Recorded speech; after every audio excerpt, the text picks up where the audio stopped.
Here Be Dragons. I'm your host this week, John Webster, and joining me is my good friend Kelly, the jaded redhead. How are you doing, Kelly? I'm good. How are you? I'm doing pretty good. And nice to see see a couple of people. Kate's already. She demanded that today was a good beard day. It's somewhere in between because you can see the shadow pretty good, but it's not what it was. And I'm just warning you guys at Ice and Fire Con, it's going to be non-existent. So I'm very sorry, but that's just the way it's got to go. Um, so today I'm actually not sure. I have to look at my notes to see what we're doing today, but I'm sure it's something fun. Hold on a second. It's Oh, that can't be right. Hold on a sec. What? So apparently we're talking an MCU movie today. Movie? Oh, I Um, thought we were doing Daredevil. nobody, Shoot, t- all of my no, notes are on Daredevil season one. Nobody told Crap. me. I obviously would not have been here if I had known that it was an MCU day, because why on earth would I be here for that? I can't think of any reason at all. Oh, wait a second. I'm being told it's Spider Man No Way Home. Okay, that's all right. We can talk about that. Uh, I'll allow it. yeah. Yeah. So for those of you who don't know, like, I absolutely love this movie. Um, I'm historically not the biggest MCU fan, but I've been coming around bit by bit, and this movie in particular, like, just blew me away. And Kelly, you tried to tell me this when you came out of it because I recall you telling me, John, it's the best comic book movie ever. I was just I had my own mental breakdown over the movie. And I was like I told you, and I also, funny enough, I texted Steven and I was like, John is gonna freak. Like, he is gonna absolutely freak out over this movie. And Steven hadn't seen it yet. So he's like, okay, okay. I, um I think I've worn him down so much and to be fair, it's like, aside from me trolling, our friends, I've always maintained that I don't hate the MCU. I've just never been emotionally, like, tied to it. And so are you sure about that? it's more of an ambivalence. But that did definitely changed with this movie, for reasons that we'll get into. But yeah, no, but there's another reason, though, aside from, like, all the Spider-Man of it, that I know that you had to be, like, absolutely over the moon about this, which I did not appreciate, at the time, but I've since gotten about halfway through Daredevil, and there's a Charlie Cox moment in this movie. Uh, and yeah, just how did you feel about that when you I saw did. it? So, and I've told you this story. I told you this at HereBeCon. I think it was like the first day of HereBeCon. Me, you, and Jared were talking about this in the center room. And so the movie came out on a Thursday. The Wednesday, the day before, was the Vincent D'Onofrio pretty much showing up in Hawkeye. So Vincent D'Onofrio's Kingpin, after, like, that evening after I watched that episode of Hawkeye, and it was like, there it was, on the text on the screen, that's Vincent D'Onofrio, that's Kingpin. And immediately I get up and I start pacing back and forth. And my husband is like watching me like, are you okay? And I'm just like, they're trying to trick me. Oh, Disney. Oh, like, oh, like, what if, like, I gotta go see it now. I gotta go see it. I gotta go see it. Like, what if he's in it? He's got to be in it. If he's not in it, I'm gonna be upset. Now, at that point, the only when I'm saying I'm talking about Charlie Cox as Daredevil. That's all I cared about. That is the only thing I cared about. And everything else was, of course, like the cherry on top with that moment just happening, like, I guess 10 minutes into the film, I believe. Um, but yeah, that like the evening before, I was having like a breakdown. And I was just like, oh my God, Disney, oh my God, what have you done? What have you done? Because, John, we all had blue balls after WandaVision. Oh my God. Yeah. Which is like, and I feel like I was kind of deflated by that. There's a reason why, like the last episode, I was like, no, the show's good. I just, yeah, it ended okay because I think I was so hyped up by like, this is it. This is where the X-Men are going to collide. And then it wasn't. It was a psych out. Yeah, So exactly. Yep. Yeah, the whole trolling with the last chunk of WandaVision. Oh man, yeah, still a little heartbroken about it, but that's why, like, despite all the evidence and seeming confirmations, I'm like still on guard about Doctor Strange. You know, mhm. I'm going to it with like fingers crossed. We're gonna see, but they did not do that to us with this movie. No, Like, it was everything and more. yeah. Yeah. Um. So full disclosure, we've already talked about Daredevil. Like, if you have not seen this movie yet and you care about maintaining your surprise for certain things that I'm sure you've heard about, then you shouldn't be watching because we're going to talk about those things. There's your warning. Yep.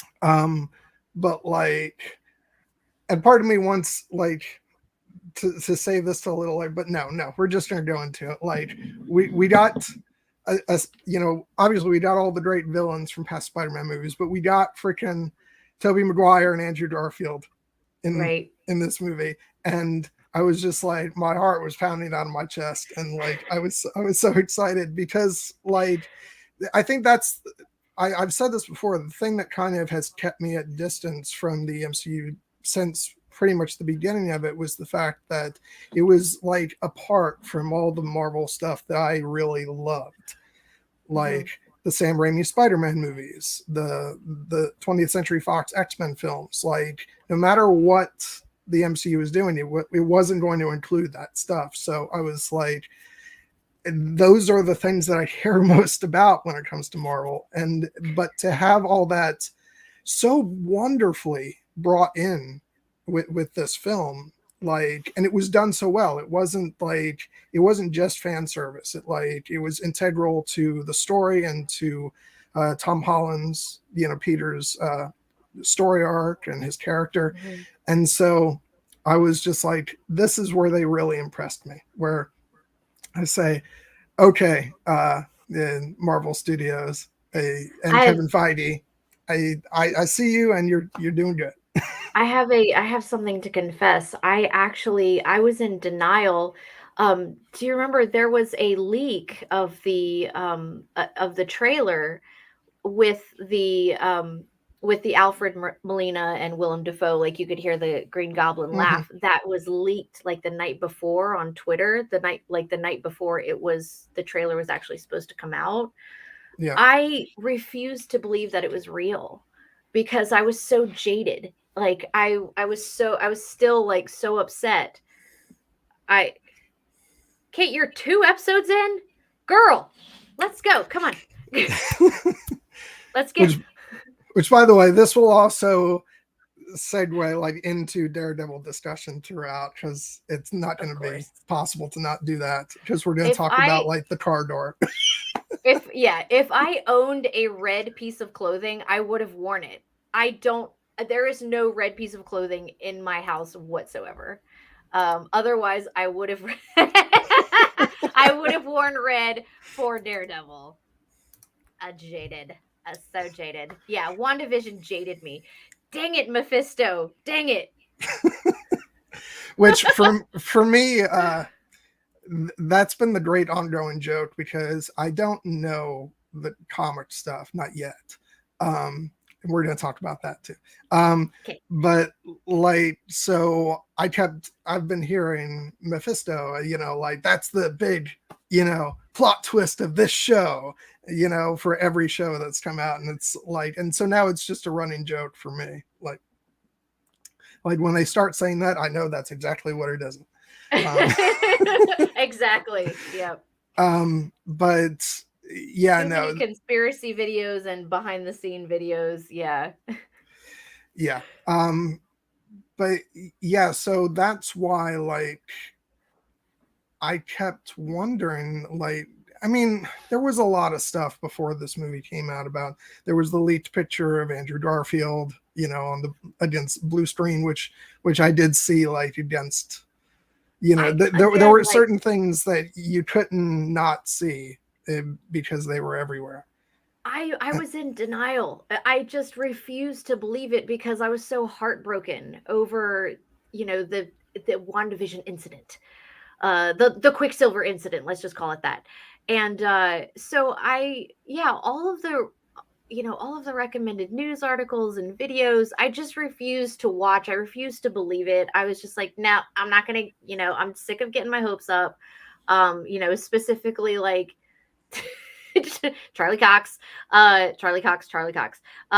it was just a thing with, like, you know, all of the it's like CBR, comicbookresources.com, all like GeekNet, all the news articles that were coming out, like, over, you know, it's rumored that this character is going to make an appearance in this character, and I'm just like, I just can't.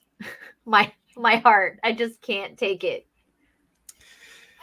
Yeah, no, like, and to be clear, like, as much as, like, I was emotionally messed with this movie, and it's because of how much I love the Spider-Man movies of the past, and especially, you know, Tobey Maguire's Spider-Man, that is completely dwarfed by how I feel about the X-Men. You know, going back to the animated series and the first couple Fox films, as well as, like, Days of Future Past and Logan. And so when they did that crap on WandaVision and showed us, you know, the Quicksilver from the First Class, you know, movies, they done us dirty, yo. Yeah, they done us dirty. I was just like, this better be real. This better be real. And then it wasn't. And I was like, screw you. Exactly. Yes. That is the appropriate amount of outrage for that situation. Yeah. Yes. So yeah, and now they freaking, you know, I don't know, like, I'm the spoiler phobic one, but I'm still gonna ask, like, you've seen the trailer for Doctor Strange, right? Yes. Okay. Yes. So, like, absolutely, they're giving us Patrick Stewart's voice, and I'm like, don't do it. I swear to God. Don't do it. Yeah. And and is the whole Spider-Man thing just so they can wind me up and fool me again? This is the long con. Yeah. Is this? Yeah. And that's why, like, that's me. That was my, you know, nutcase self pacing back and forth in my living room. Like, is the they're gonna like they're trying Disney, like, what are you doing? And again, like, I'm like, if I go to see this and I don't get a Charlie Cox, I'm gonna be so freaking livid. And then you get his stick, you know, right before he pops on screen, which is great. I had told all my friends, like, if he is in it, the first thing you're gonna see is the walking stick. But I thought it was going to happen while Peter was in the police station with everyone being interrogated. Well, because everybody was going in the trailer, everybody was going on about you can see his outline in that scene. And, and it's like, did not foresee it happening at their apartment. Like, your lawyer just shows up at your apartment. Is okay? But I love the fact that he says, you know, he tells Happy, like, you're gonna need a good lawyer, and then the brick thing happens, and then he's like, Peter's like, how'd you do that? I'm a really good lawyer. It's like, all right, Happy. And then there's the wonderful in joke, of course, that oh God, here, I'm so excited. I'm blanking out on names. Who plays Happy? Jon Favreau. Jon Favreau. And the fact that he played Foggy in the in the Fox Daredevil movie, even though we would prefer not to mention that. But still, I did appreciate that there's the only good thing about that movie was Kevin Smith. But anyway, yeah. yeah, we won't talk about that. Yeah. But no, and that was a fun scene for me, even though I hadn't started watching Daredevil yet. But it's become all the more so ever since I've started watching that, because I am, and I promise we're gonna get to the rest of the Spider-Man soon here. But like, I have just fallen so in love with both Daredevil and Jessica Jones, because I watched season 1 of Daredevil, season 1 of Jessica Jones, and I'm about halfway through the season 2 of Daredevil, which I should be further along, but I don't have to explain. You all know the world kind of collapsed around me, so life everything's is happening. Exactly. yeah, so everything's been on hold. But I was very happy to be there with you to watch the first like two or three episodes of season 1 of Daredevil, just to see your face, like, and you're like, yo, this is gritty. I love this. Yeah, and since Kate's only 2 episodes in, I'm not going to say specifically, but there's a door incident in like I think it's the 3rd episode maybe, or one of those, and I turned to look at you. It was like, this is the dude that's moved over to Disney. Like, okay, that's right.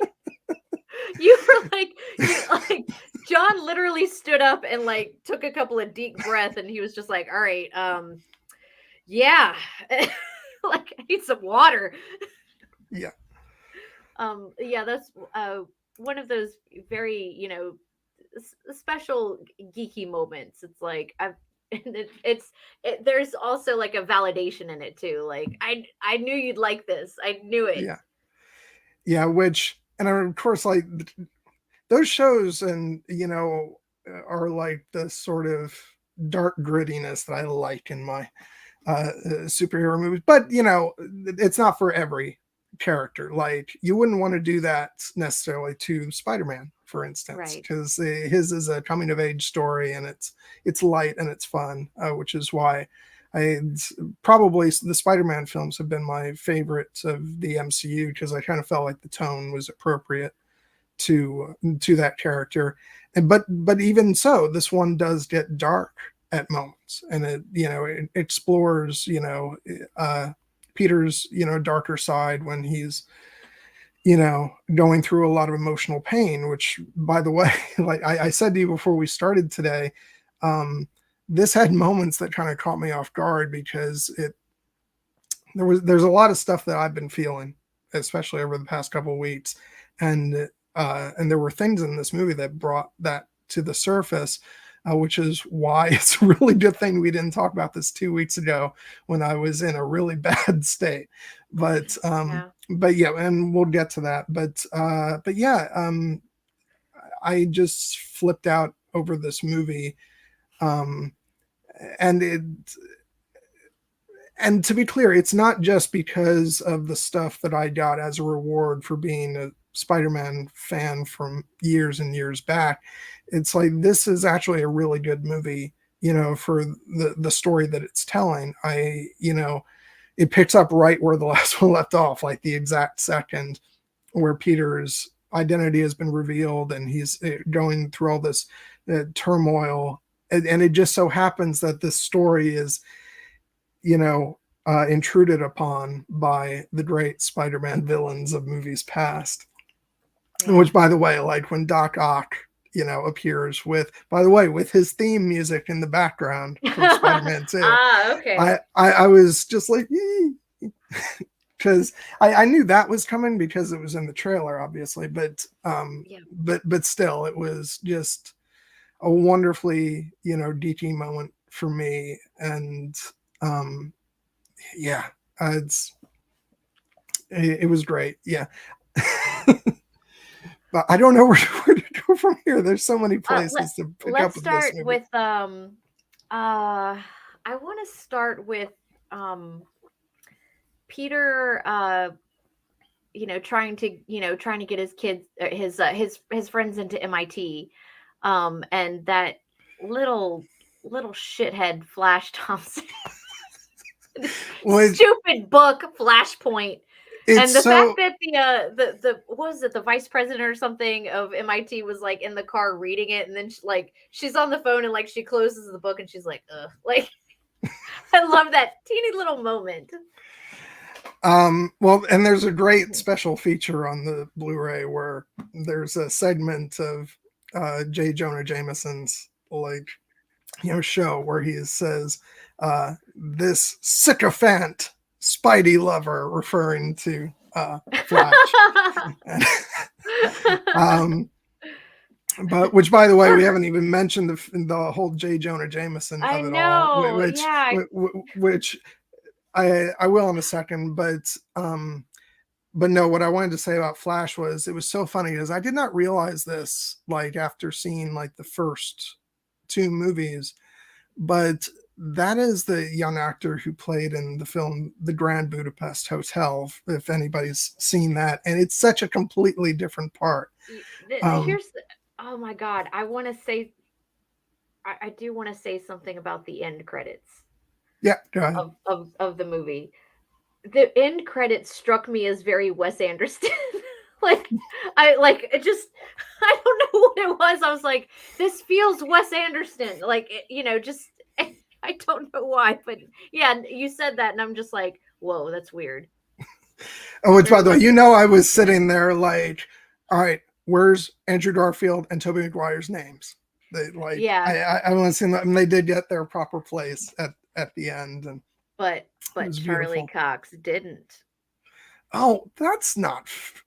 It was when the credits were actually scrolling. That's when Charlie Cox's name was in there, and I'm apparently jaded. I'm jaded. Apparently, they did like cut another scene that had him in it, where I think it was him and Happy, like, doing like his defense or whatever. I can see why they cut it out, but it's like, no, they at least put it on the Blu-ray. But with the oh gosh, who was it that asked Ned and MJ like, where are we? And they're like, you're in a wizard's dungeon. Like, there's no other way to put it. Like, you're in a wizard's dungeon. Yeah, MJ says there's really no way to sugarcoat it. You're in the dungeon of a wizard. Yeah. But the fact that he calls him a dinosaur, oh my god, like these little funny moments are just like so perfect.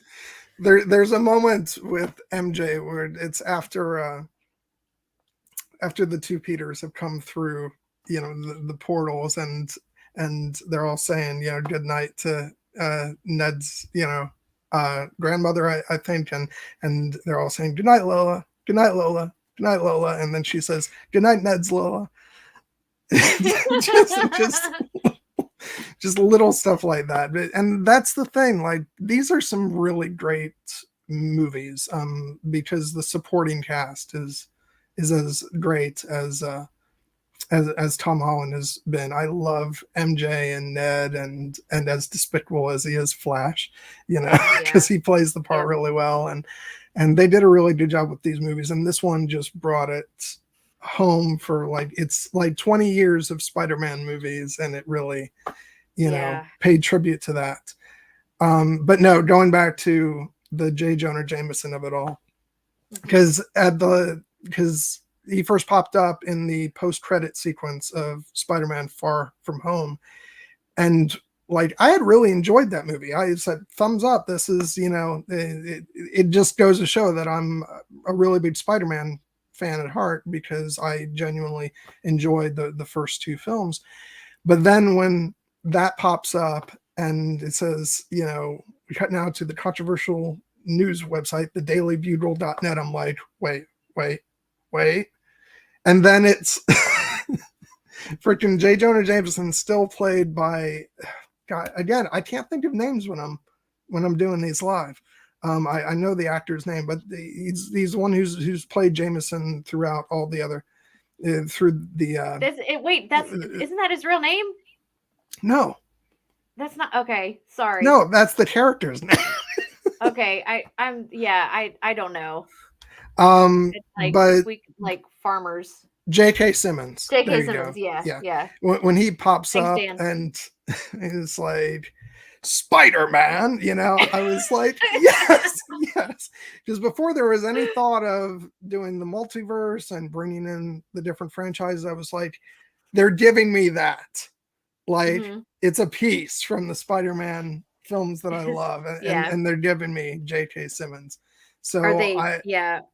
But like, are they luring me in? Again, it's like, it's, me with Kingpin. It's just like, are they trying to trick me? Are they trying to trick me? I can't take this. My poor heart. So yeah, and there's certain things about like, and this movie, what it did in spades was bring not just like paying tribute to Spider-Man stuff that I loved from years gone by, but it reincorporated things that for me are the sort of the staples of Spider-Man. And so you have J. Jonah Jameson, you have like the classic Spider-Man suit at the end, and he's off on his own, and he like, so by the end of this, I felt like I'm ready to go off with this Peter Parker into another series of films, because and he got with great power there must also come great responsibility speech, and which I feel is so important to the character. And so yeah. And of course, in the midst of all this, we get Doctor Strange thrown into it, which I feel like there's a level of silliness that comes along with a Spider-Man movie. With their, like, when Peter's returning to school, and the three like faculty members are like, and Hannibal Buress is like, I know what you did. Like, he's like the conspiracy guy. I love it. But like those silly moments, and then we get to the Sanctum, and it's still very silly. Like, it's just like, yeah. And that's the thing. Like, I remember there was some criticism early on when the trailer came out, and people said, "Oh, Doctor Strange is gonna, cast a spell to make everybody forget." Doesn't that seem a bit extreme? And why would he do that? But I think it's because this is a Spider-Man movie, and so there's kind of the stakes aren't what they're going to be in, say, an Avengers film or even the next Doctor Strange movie. It's when you have that moment at the end where it's like, are you telling me you didn't even think to call MIT before you had me brainwash? Yeah. Brainwash everybody. And he's like, well, when you put it like that, yeah, that just feels right at home to me with the Spider-Man movie. It's, it's just that fun goofiness, and but yeah, no, I've really come to like Benedict Cumberbatch as Doctor Strange quite a bit, because I remember when he first started playing the character, I'm like, why are you taking away Benedict's accent? Like, that's his trademark. That's the thing. Like, all of these, I mean, Tom Holland, Andrew Garfield, Benedict Cumberbatch, like Charlie Cox, they're all English. Like, so they all have these American accents. Yeah, but he's really, I think, especially starting with Infinity War and since then, he's really sort of gotten into the role so well, and I've really enjoyed him. He's a lot of fun because he likes to bend the rules and kind of do what he wants to do, but then he's very aware of the consequences of that. And but so it actually has me interested to see Doctor Strange in the Multiverse of Madness, and because it's go ahead. I have a question. As he's casting the spell, and when he wraps everything up and it's done, he's like, you had me change it 6 times, and Peter goes 5 times. Was the 6th time, like, was that actually him? Because I think he was trying to make it so that he remembered that Peter was Spider-Man. Yeah, I don't know. Okay. I thought about that when I was watching it today, but I have to go back and count and see. But Yeah. It's like, oh, you naughty boy. The Stephen Strange. Call me Yeah, Steven. and I Okay, think that's Steven. That's really weird, but I'll allow it. and then of course then later when he's like, yeah, Steven, call me sir. But I think what that also foreshadows is that moment later on in the movie where when they're in the mirror dimension, he says, you know what's cooler than magic? Math. Yeah. So Ugh. um Yeah.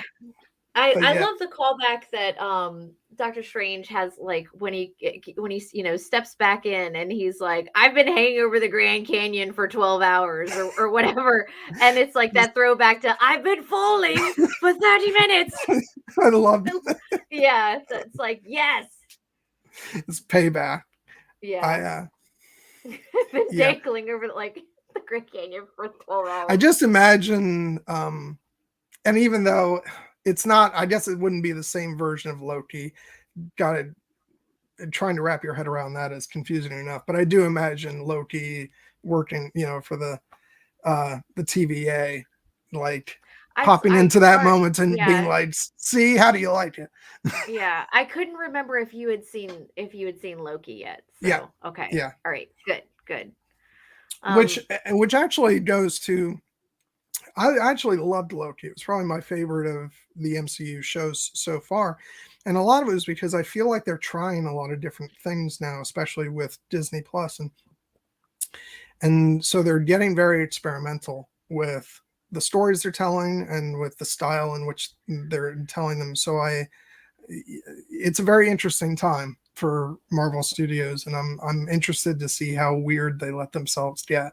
So I think they're taking the sake of creativity like seriously for once, like as far as the opportunities for representation and diversity and yeah. not just in characters but storytelling, um imagery, music, art, like within the story itself, like especially with music. John, you understand.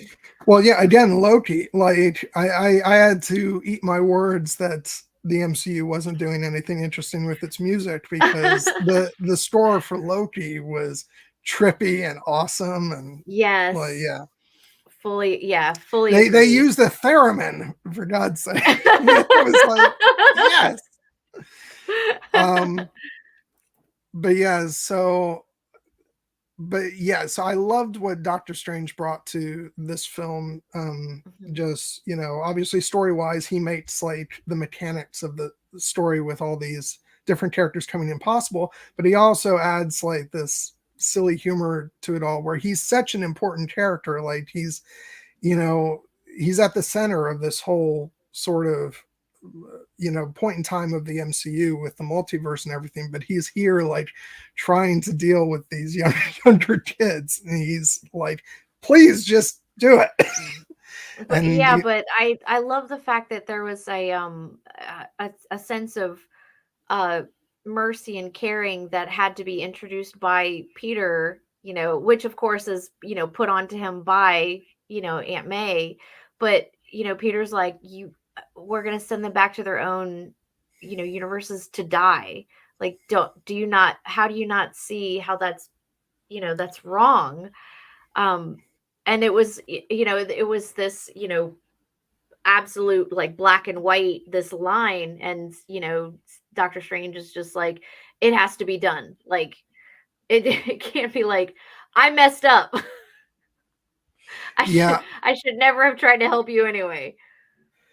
and I actually have thought about this quite a bit with in terms of saving the villains who've come through from the other universes. And I actually wanted to know what you thought about this.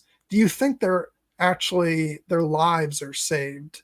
Because they do seem to have most of them brought back moments before their deaths.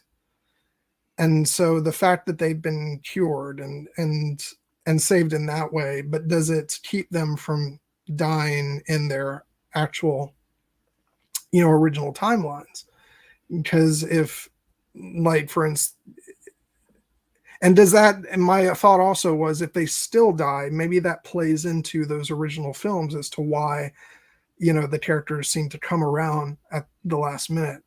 Doc Ock, seems to regain control of himself at the end of Spider-Man 2. Could you theorize that that's because in that moment the events of this film happen, and that's how he gains back control? And when Green Goblin says, he's impaled, and he says, "Don't tell Harry," is that, is he himself again for this reason? Yeah.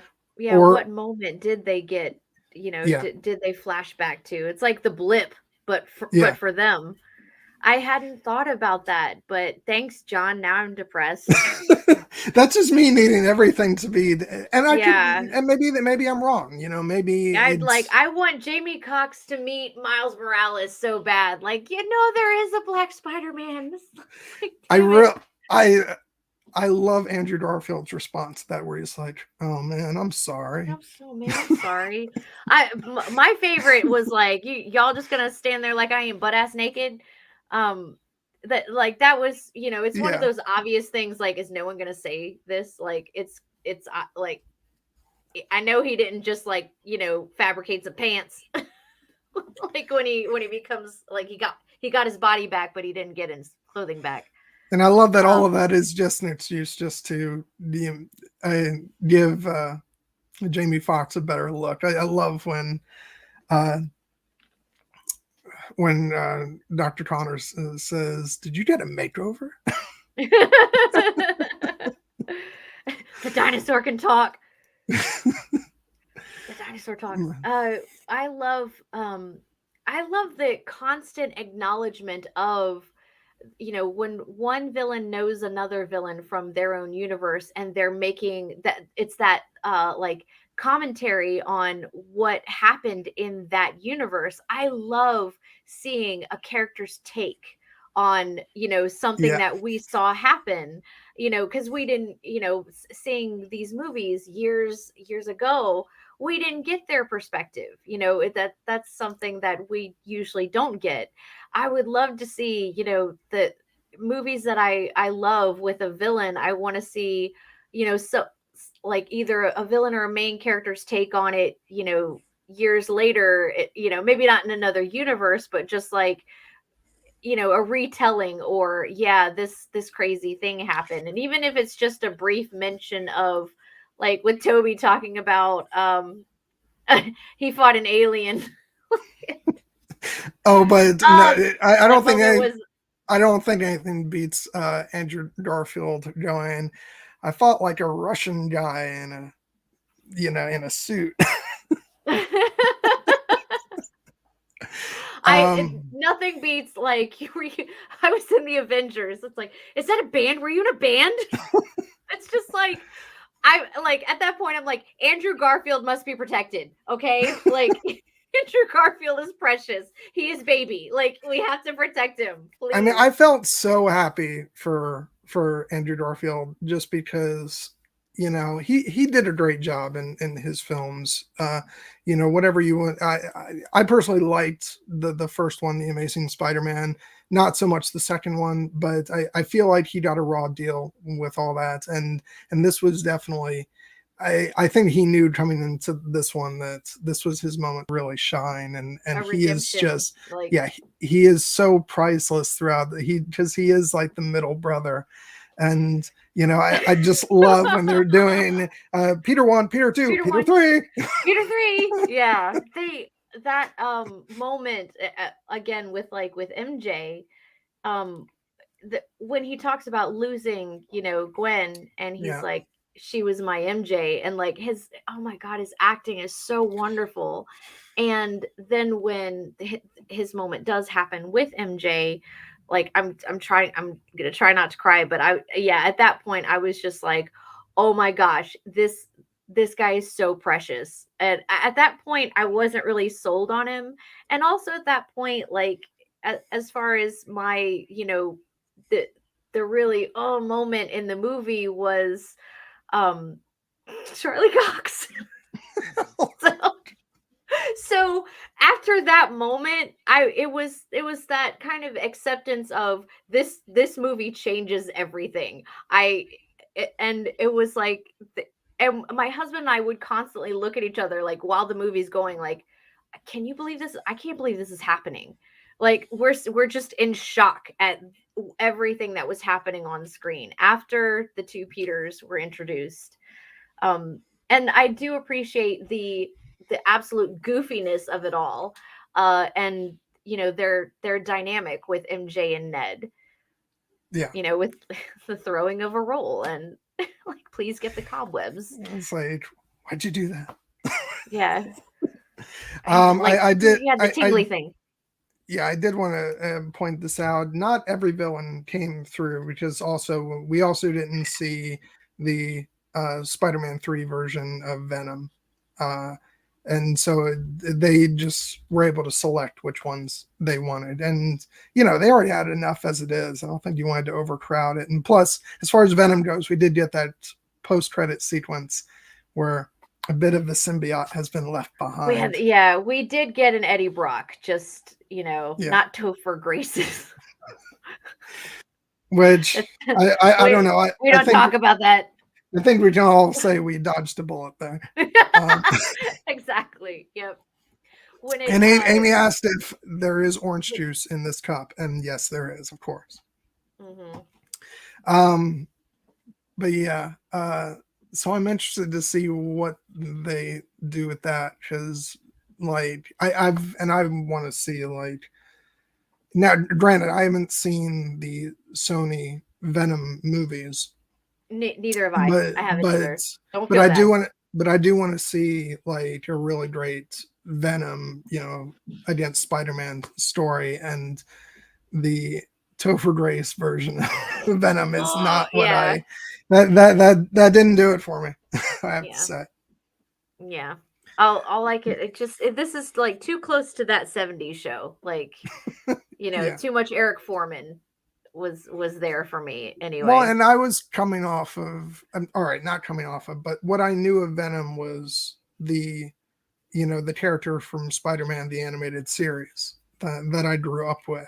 And so when I'm watching the trailers for Spider-Man 3 and I'm seeing Topher Grace, I'm like, that is not Eddie Brock. Don't try to tell me that it's Eddie Brock. Yeah.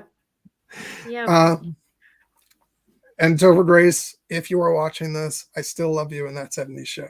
You're good there. Just not as Venom. But yeah. Can we talk about the lab and then the fight afterwards? The brutal one. You know what I'm talking about. Like the lab at Happy's apartment, and then the fight. Yeah. Well, by the way, I have to say, like, I love when they get there, and I forget the exact line, but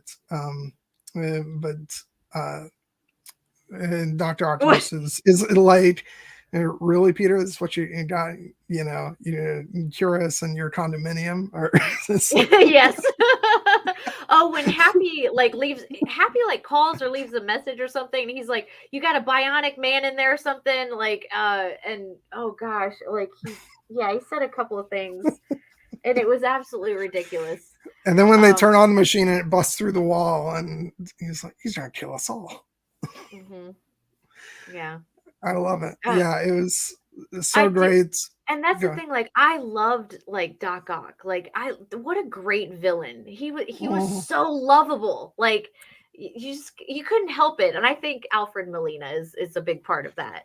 Well, what made him so great in Spider-Man 2 was the fact that, you established Otto as a character before he turns bad, and he was just great. He was this mentor figure for Peter, and just like, you just loved him for the advice he was imparting onto him. And so when he turned, evil, there was this great dynamic between the characters. And I remember watching a review for the film back in the day, back when Roger Ebert still had his show with one of the other guys. It was after Siskel, but and they were talking about Spider-Man 2, and Ebert was going on and on about how he thought that that Dr. Octopus made a much better villain than Green Goblin in the first movie. And of course, the other guy he was with was a jerk, the type that didn't take comic book movies seriously. And he was like,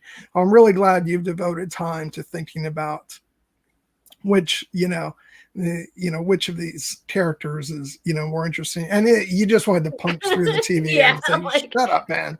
yeah. But also what's good about that is talking about, if you want to talk about how Green Goblin was as a character, in his film, what's so great about this movie is the way it expands upon that character and gives Willem Dafoe a chance to really go for it, because he's not behind the Green Goblin mask this time for the majority of the film, and you really get to see him go for it. And now he is like, for the Spider-Man film franchise, he is like the villain, because he's there at the beginning, and then he has this critical effect on Peter's journey in this film. Mm-hmm. And I was because just, of him, yeah. the box that was containing the spell was destroyed as well. Yeah. And I think it also helped us see just how absolutely sick he was and psychotic he was. And, like we pick up on, that of course in the first Sam Raimi Spider-Man movie, but it kind of reminded us, like, oh, like, when you hear his laugh, like there's this recall that you have, like shivers. It's just like, oh, he's so sick. And then when there's the betrayal, it's like, I saw this coming, but not at this capacity, not this level. Well, because thing was, they even fooled me for a certain amount of time, because I was really enjoying seeing Willem Dafoe play Norman Osborn, because it was like, this is good. There's like this soft side to the character that, that you didn't necessarily get to see a lot of in the first Sam Raimi Spider-Man movie. And I think that's how it kind of creeps up on you. And when he and Otto are having that conversation, and Otto says, aren't you happy? You're going to be free soon, and then it'll be just you. And then you hear Green Goblin go, just me. And I was like, oh shit. Nope. He's been pulling one over on us. What he says, like, he's been, who did he was talking to, I can't remember if it was Peter or one of the other villains, and he's like, I've been watching you behind Norman's eyes, like behind Norman's eyes, and it's just like, oh my god, like, oh, it's so creepy.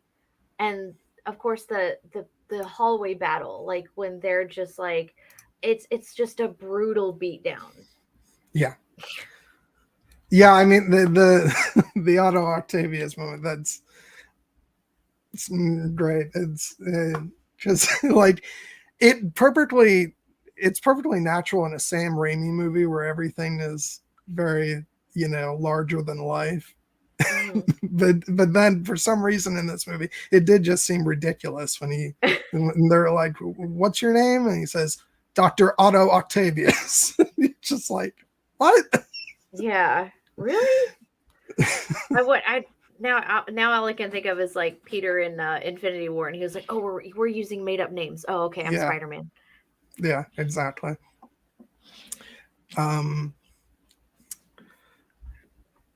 But yeah, sorry, what were you saying something before I brought that up? Oh, when they cure Otto, when he gets the chip replacement, and there's like, it's like that tenderness that we missed, from the original one, even though he was not as, like, brutal and psychotic as some of the other villains. Again, like, what, you have that moment where he's like, you're not Peter, and he's like, I'm trying to, he's trying to figure this out, and like he's sincerely like trying to, figure out what exactly is going on, and it's just like that, this is a human being, Yeah. And he's a villain, but he's also a human being. And you have that the whispers in his brain from the arms themselves. But I like the Which, by the way, was always one of the coolest, like, and sort of, most haunting parts of Spider-Man 2, the fact that the way they designed those arms were like, they were like snakes yeah, talking and to they him. hissed. Oh Yeah. yeah. But when Peter was able to actually like like jacket hijack his arms, and he's like It was using great. them, it's like, oh my gosh. Well, because it was And like, oh, that's right. Like, and then, technology's taken a leap since mhm. 2004. And so, like, the pairing new device. Yeah. I loved it. But yeah, like after he got the replacement chip, and there was a tender moment, and then of course it's immediately like ruined. I really appreciated that. Yeah, no, yeah. And of course, we get that moment at the end between him and Tobey Maguire. Yeah. Just, you're all grown up. And how are you? Trying to do better. And I was Yeah. just like, and again, talking about the music again, they bring in that, Toby's, Spider-Man theme, by Danny Elfman. And I was like, yeah, yeah. Um, which by the way, like I have mentioned the music a couple times, but like my sincere thanks to Michael Giacchino, who composed the score, because he does give moments to like all the different themes when Andrew's Peter is talking to Jamie Foxx, after he's been cured, you get the James Horner theme from the first Amazing Spider-Man. And that really tugged at my heartstrings, of course, because, we lost James Horner a number of years ago. And I've always really loved his music that he came up with for that film, because it was very atypical of most superhero scores. And so to hear just a couple notes of that, I was like, yeah, that does it. But yeah. But back in the lab, yeah, we get that moment of like, victory. That thing with the Otto works, and he's restored to who he is. Um, and then, but there's uneasiness throughout the scene, because we get, Jamie Foxx. He seems to be going along with it, and Yeah, then that no, he's not gonna go through this completely. yeah, Um, which is like when Peter's like, all right, just keep that there. I'll be back in a second. I'm like, no, stay there. Make sure it finishes. Like, don't yeah. be afraid to take your time with this. When all the Peters are in the lab, I love, of course, that dynamic, and the exposition that we get, especially when they start talking about the web slingers. Oh my Like, god. it's weird. Well, no, it was great because It's weird in the greatest way. That's what I mean. because I was like, I was sitting there, watching them all interacting together, and I'm like, uh, somebody's got to bring up the web shooters. Somebody's got to bring up the web shooters, because I want to see this moment where the other two like freak Like, out at it comes out of uh, you. yeah. And so when that happens, when Toby's like, what are those? And it's like, for my web shooters. And he's just like, and they're like, Yeah. whoa. So great. How do you make that in you? How is that even possible? But yeah, in this moment too, and Peter Parker. Yeah, Peter. Like, Yeah, like no, we're that's still, we're just, that doesn't and help. and apparently that was the moment where that was their version of the Spider-Man pointing meme, Yeah, because they point to each other in that scene. And yeah, no, that was great. um and then just like all the moments throughout that scene when, so do you have a best friend, which is a weird question to ask. It's yeah. like, I did. He tried to kill me, and he died in my he arms. died in my arms. And then Andrew Garfield goes, "Whoa, man!" And Ned's just like, "Oh boy, let's not get into it." Poor Harry.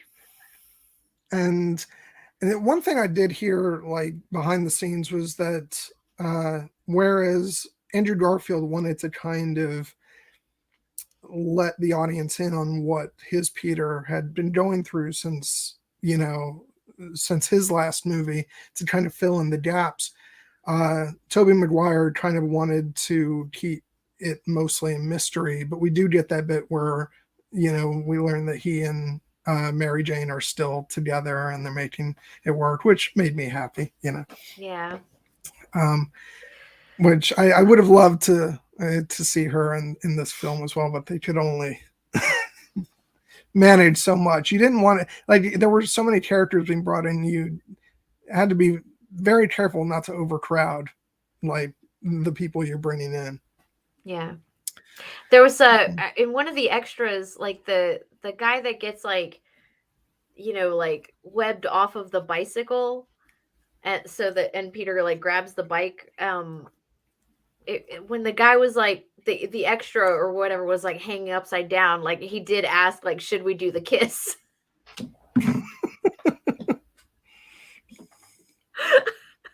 I was just like, they're like, wow. Because it's so iconic. It really is. See, this I did not know. So yeah. But yeah, no, and then of course after they get through talking about the plan, what they're gonna do, and then Andrew Garfield's like, so are you gonna go into battle dressed as a cool youth pastor, or did you bring your suit? Oh yeah, the Spider-Man snark. Yeah, that is, we could always use more of it. And we really do need to take a minute to just, like, we're talking about all this stuff. I just want to appreciate the fact that all of this was possible. The fact that this happened on screen. I was sitting there watching the movie and just being like, I was like Andrew Garfield when he sees the web coming out of Toby's hand. I was like, how is this even possible? Well, yeah, it's after you had the three Peters, it's just like, how, like, is this actually happening? How is this actually happening right now? Yeah. Especially like those of us that grew up with like the Sam Raimi Spider-Man, and just get to see these interactions, this like exposition of of everything we've kind of grown up seeing, and all the and everything interacting with each other. It's like, this is like fantastical on another level. Yeah, and it just, aside from the fact that the movie beautifully acknowledges those films and those stories and brings them into this one in such a beautiful, natural way, it's just like, but it also makes it, and hopefully, I'm very much hoping this becomes the case with X-Men as well, which, all joking aside, I fully expect that that's what they're intending to do now. Like, what's good is it removes, I know, but it's, like, what it does is it removes those barriers, so that, like, this isn't an MCU film franchise. This isn't a Sony Marvel franchise or a Fox Marvel franchise. It's like, you just have Marvel, and it's all paying respect to everything else, and it's just really cool. You can't say it's like impossible. It's, you can't say that anymore. Yeah, and like, I'm even now able to go, like, especially since Marvel Studios is doing the X-Men 97, Like now I can fully say that like X-Men the animated series is just another alternate universe in you know in the Marvel world. And so it's funny because I used to always, and to a certain degree I still feel a little bit this way, but I used to talk snark about the fact that why does everything have to be like one expanded universe? Why can't you just have like different takes on different characters and stuff? And I still kind of feel a little bit of that way, like creatively. Like I think that different filmmakers should be allowed to take a character and put their spin on it and not have to worry about any of the other stuff going on. Yeah. But I have to eat my words because the fact that all the Spider-Man stuff from the past that I loved is now perfectly in sync with this, it does make me feel really happy. so I'm a bit of a hypocrite, but yeah, it's just beautiful the way they've done it, and yeah. So I'm going to go ahead and pause right here, and we're going to do the mid roll. Although I don't think it'll be much of a mid roll. I'll explain why in a second. But yeah, I just wanted to thank everybody for stopping by for this stream. It is Easter Sunday, so and some people, some of you guys might have plans with your family or whatnot, but you know what? We are all one big family, so I appreciate you coming in and hanging out with us, especially for this one, because it's not every day that I get to sit here and gush about a Marvel Studios film, and so yeah, yeah, see, exactly. But yeah, thank you all for tuning in. Next week we're going to be off because something's going on. A whole bunch of us are going to be at Ice and Fire Con. So we are not going to want to stream because we're going to be doing other stuff, and it's a time for vacation, not for work. So but yeah, so hopefully I know a few of you are going to be there, including the person. Yeah, I was pointing right the first time. This person sitting next to me. And then Kate's going to be there, which is great because she wasn't able to make it to HereBeCon. So yeah, so it's going to be a lot of fun. Guilty, are you coming? Is Eric coming?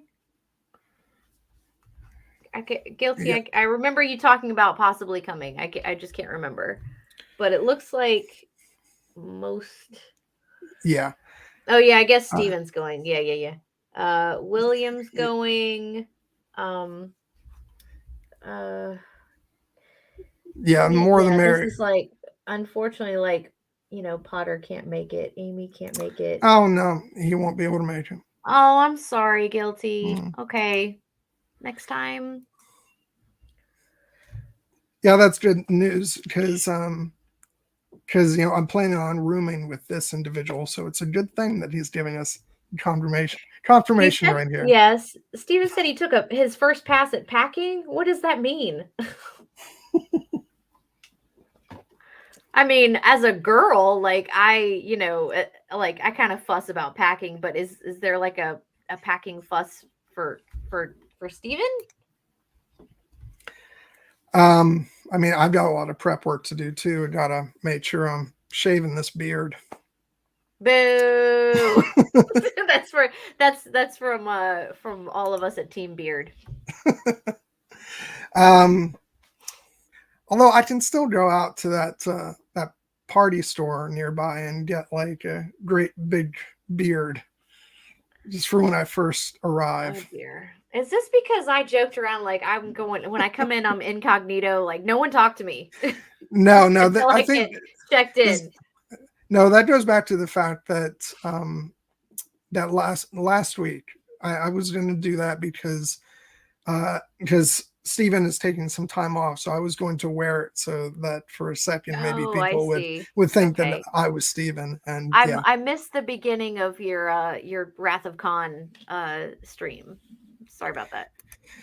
Yeah, I'm gonna Drunken Cupcakes are coming. So Kate, Aaron, Laura, Oh my gosh, like I cannot wait to see you three. Seriously. Potter. Potter, we have a deal, okay? You just have to wait for the right April Fool's Day in like 2029 or whenever that is. No, but so yeah, so no stream next week, and the week after, Nessie will be back with me, Yay! and Nessie I will don't. be there too at Ice and FireCon. Yes, she will.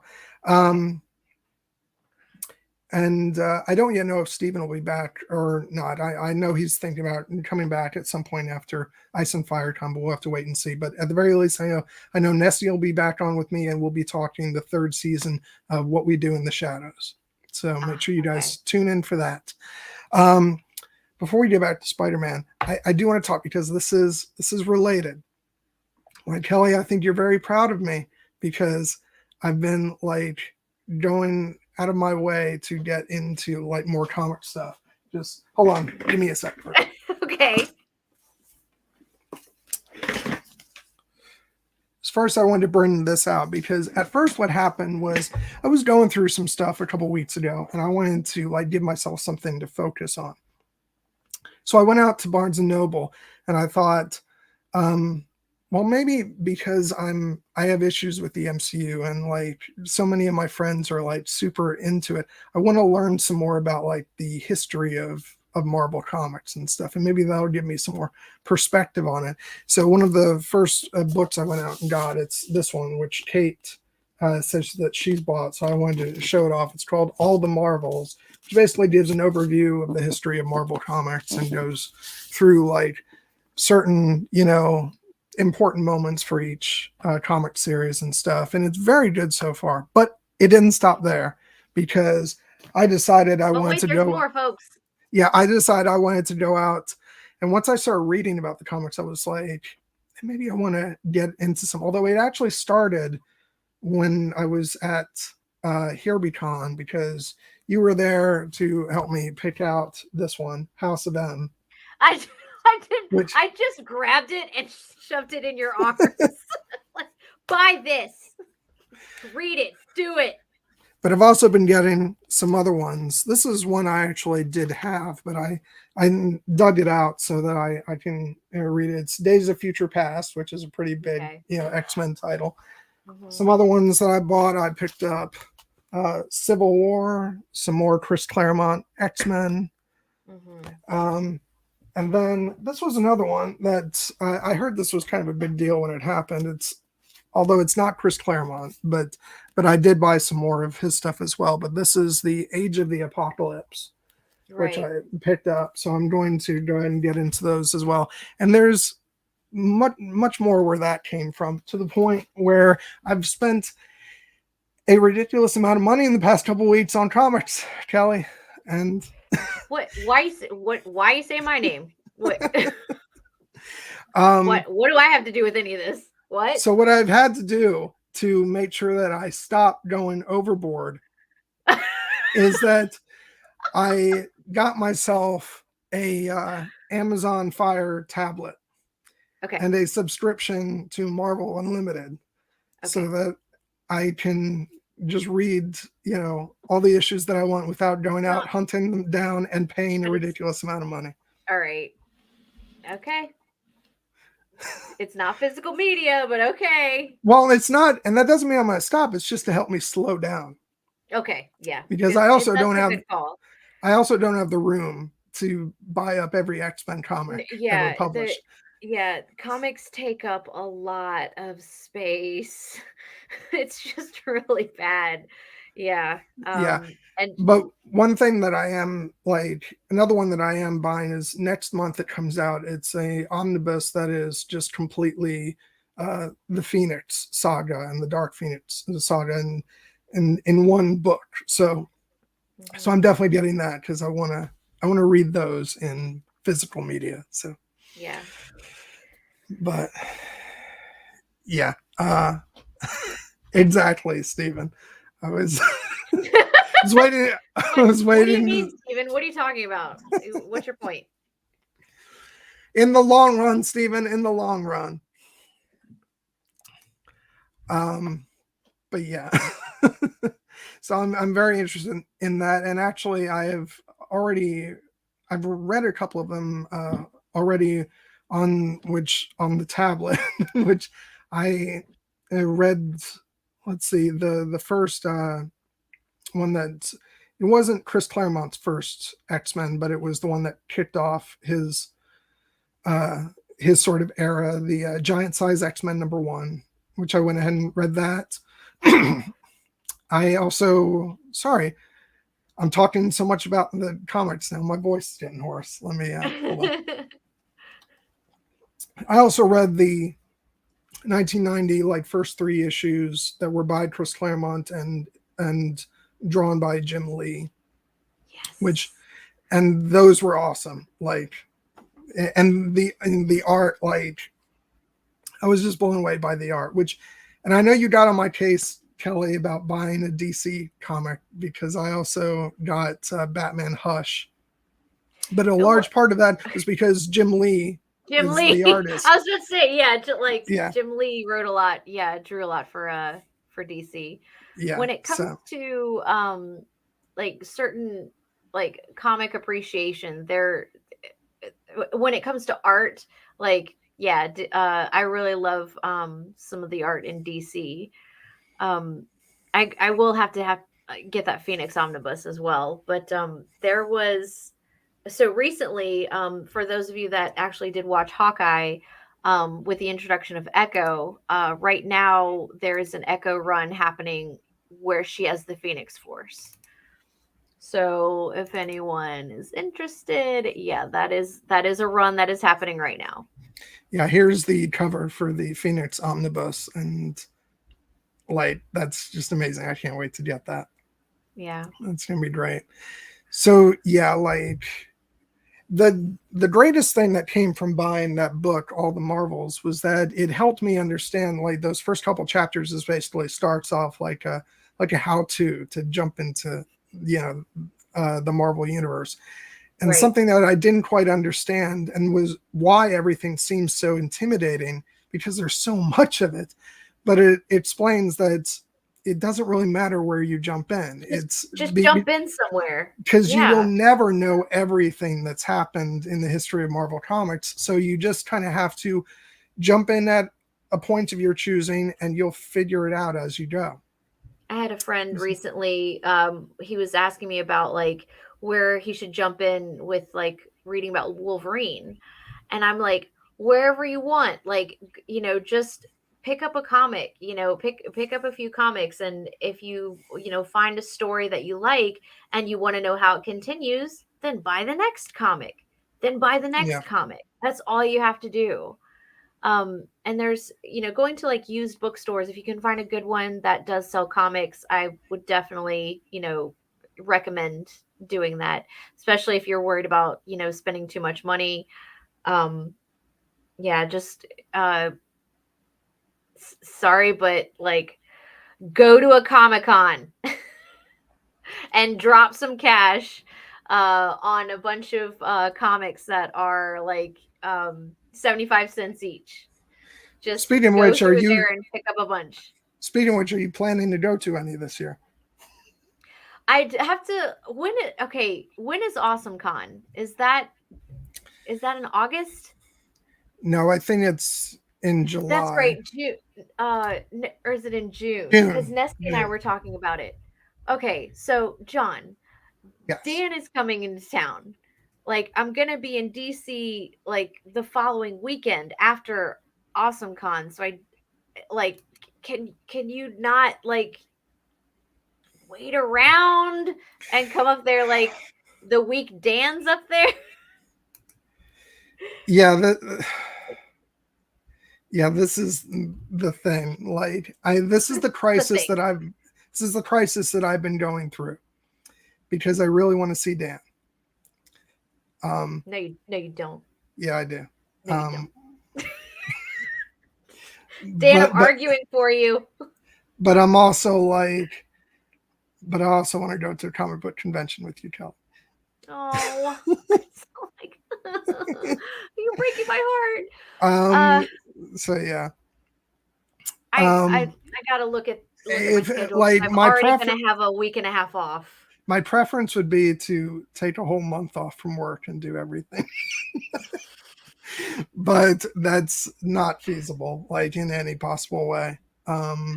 So yeah, but if you're not going to the convention, then my choice is made easy, and I can just, you know, come and hang out with everybody. Because I don't know that I'm going to be super into the what is it called, Myth Moot. Well, that's the But thing. Like, I don't think the girls are going to that. I don't. I don't think Nessie, Aaron, Kate, Laura. I don't think they're going to that. They're just meeting us in DC and then coming back to Williamsburg. yeah, no. Basically, the problem here is that AwesomeCon is not happening at the same time that you know that Dan's going to be there, and really, I blame AwesomeCon for this. Yeah. Like, they're not very nice, are they?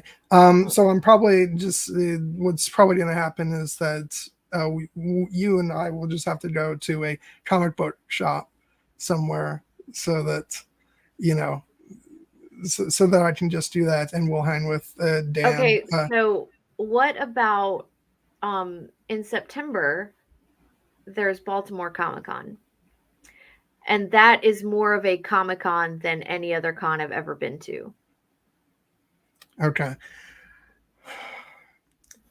I have to wait and see, because Amy and I are also trying to plan something where I go to see her in California later in the year, which is not anywhere near near that. So, oh yeah. Thank you, Stephen, for letting us know about that. Whatever, dude. Whatever. We're talking about comics. It's in the same universe. No, wait. No, it's not. So yeah, we'll talk about it. We're talking Daredevil. But yeah, and the other concern is when I'm able to get off of work, because I've been taking a lot of trips this year. And likewise, yeah, everyone is having like a COVID recoil. Like, I need to get out everywhere. Okay, so like we can go into that more later in the Slack. I've done my bit about talking about how I'm buying way more comics than I will ever have room for, because like I was like no room on the bookshelf or anything. I just decided, hey, I'll start doing this. So we discussed that. So now we can go back to Spider-Man. That was the mid-roll, folks. Good night. I didn't have a whole lot of streams to announce, so all right, I had to fill it with something. Season 2, let's go. So let's rewind a little bit, because we talked about the 3 Spider-Men in the lab and all that stuff, but the scene where we first get Andrew and Toby. Because actually, no, let's go back before that, because there's some really highly emotional stuff that happens before we get to that moment with May. And it's funny because not the scene isn't funny. The scene is sad.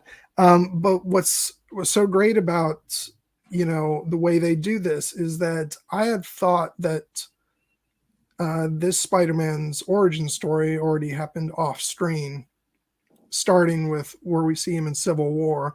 Because there's a vague mention of, he says, like, when the thing that happened, I didn't realize that, when you have powers like mine and you don't do anything, that's when the bad stuff happens. So you feel like he's already kind of gone through that. But what they've done is built up these characters, and especially the character of May, so that when you get to this point, you're caught off guard by the fact that this is the moment. This is where he gets told with, and which, by the way, since I had went ahead and I read the original comic where Spider-Man first appears, they actually do the proper line in this film, which is with great power, there must also come great responsibility, which is a little bit different from what's been in the other films.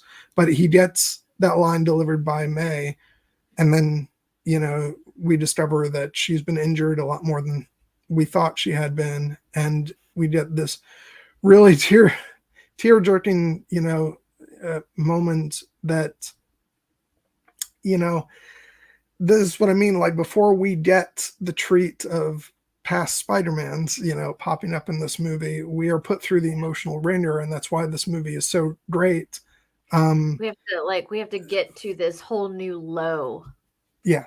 As far as yeah, a And feeling of dread and hopelessness. I've seen the movie a couple times now. When I was watching it today, I started to tear up watching this moment as he's sitting there, and he's like, it's just you and me, May. And, and then when Happy pulls up, and he knows immediately, and the way he's yelling, go Peter, run. And it's just, oh my God, it's just so sad and so powerful. And the fact that this is like the moment of Peter's origin story, as as the and it's been a building like process, because he's also had, because I know that I've had conversations with Stephen about this, where in many ways you could have thought that Tony was filling the role of Uncle Ben in these movies for Peter, and that it's Tony's death which brings that on. But I feel like, but I feel like there's something that there's that love between, a child and their parent, and in this case, especially between a child and their mother. And make no mistake, like, May is Peter's mother, even though, she is his aunt, she's very much filling that role of mother. And so that pain and that anguish that comes from that, and obviously, like, some stuff that I'm going through with my mom right now, that this is why, thank you, Stephen and Nessie, for not wanting me to do this stream, right when we took my mom to the living facility, because it just would have been too tough to sort of go through this. And I was awash in tears, watching this. And so it just makes it really powerful when Peter, guided by these new brothers, that, he gets, goes forward in honoring her memory and in pressing forward. And so it just really emotional. That moment when Toby was like, I wanted to kill the man that I thought, killed Uncle Ben, or I wanted to kill him. I got what I wanted, and it didn't make it any better. And it was like it was very heartfelt and straightforward. Like, it was just cutting to this doesn't fix anything, and it cuts straight to that, but it's still so packed with this heavy, sense of pain and loss and emotion.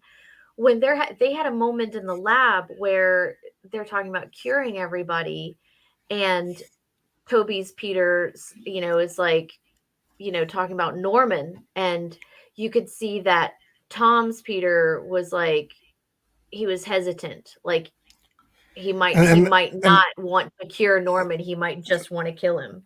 And then Toby says, gotta cure everybody, right? Yeah. And then he goes, right, it's what we do. And God, it was, and again, like, pushing ahead, I want to sort of get this out while I'm feeling all this. Okay. Pushing to the end of the movie when Peter is at May's grave. And I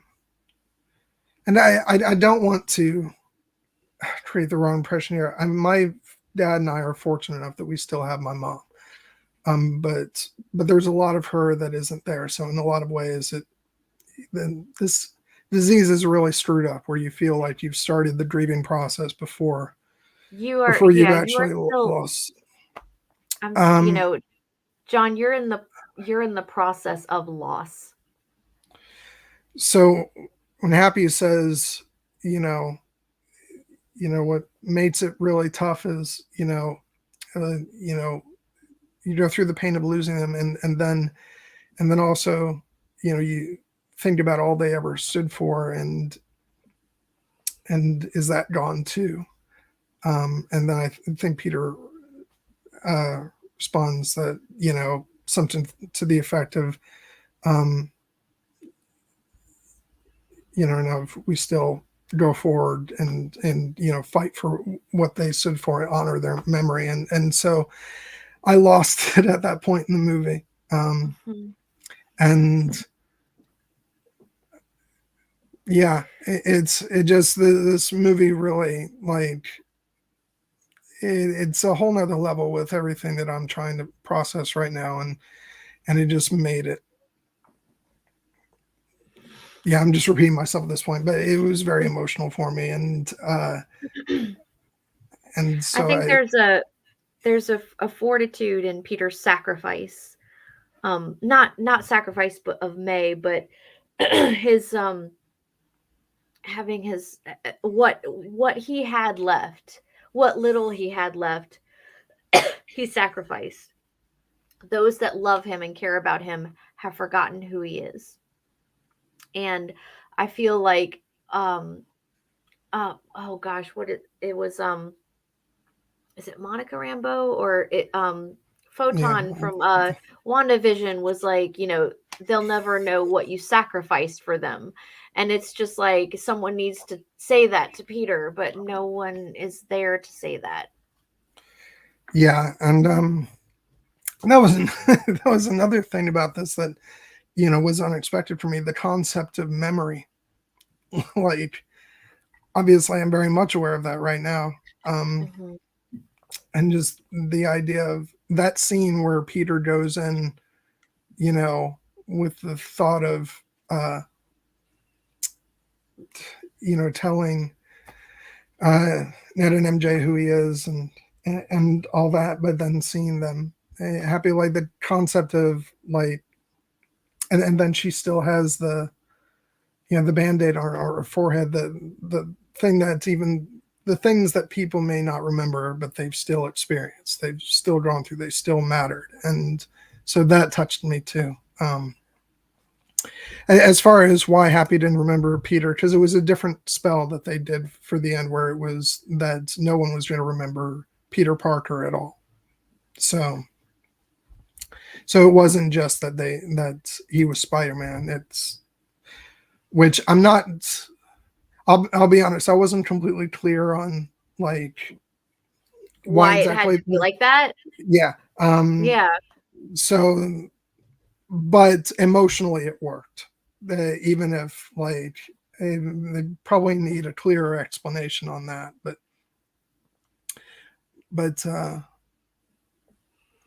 yeah. So let's move on to another part of the movie, so I'm Okay, not just all in can we tears. appreciate the awkward like mom role that May had initially when she thought Peter and MJ were having sex, and she was like, be safe, like, and then she starts talking about safe sex, like, as Peter is trying to explain, no, no, no, everyone knows I'm Spider-Man, like, this is totally not what's actually going on right now. And she's like, "Why are you so awkward about sex, Peter?" No, no, no. No, no, like, what, yeah, what a great hectic, like, absolutely bonkers moment where it was like, again, that level of silliness that the movie kind of retains. Yeah. um for when it comes to being a Spider-Man movie, and not, never hitting like a level of seriousness until it's actually like really necessary, with that moment of losing May. Well, And that's why it sort of completely catches you off guard in those moments, because, and like, you have to give credit to these movies, the fact that they are able to go from one extreme to the other, where you can be, the fact that this movie goes from, May dying and the tragedy of all that, to the next scene with Andrew coming through the force field, and he's like, I am Spider-Man, and just the humor of that, and the fact that it doesn't feel like, it's not cheap, it's not like us going, no, it's not the right tone. Like, it nails it. It does it in such a way so that, because I think in a moment like that, we need the release of laughing, Yeah. To come out of that, because otherwise we'll Yeah. just be sad for the rest of the movie. Well, I also like their first interaction with Tom's Peter of the relating of their own grief and their own pain. Yeah.